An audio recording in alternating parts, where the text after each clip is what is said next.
একটা কথা আছে না, সৃষ্টিকর্তার লীলা খেলা বোঝা বড়ই কঠিন দায়।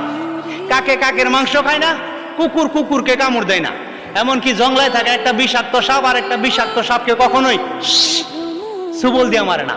অথচ আমরা মানুষ স্রষ্টার সৃষ্টির শ্রেষ্ঠ জীব হওয়া সত্ত্বেও প্রতিনিয়ত এমনে আর হেমনে, হয় ওপেনে নইলে গোপনে, কেউ কাউরে গুলি করে মারে, কেউ কাউরে জবাই করে মারে, আবার কেউ কাউরে মানসিকভাবে টর্চার দিয়ে মারে।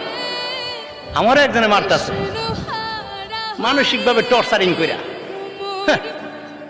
একটা সুস্থ স্বাভাবিক মানুষ মরে একবার, আর আমার মতো যারা মানসিকভাবে কষ্ট পাইতেছে প্রতিনিয়ত, এরা মরে ক্ষণে ক্ষণে দমে দমে দিনে কয়েকশো বার। আমার মনে হয় আত্মহত্যা যদি মহাপাপ না হইতো, তাহলে আমার মতো মানসিক রোগীগুলি আত্মহত্যাটারে খুব সুন্দরভাবে বরণ করত।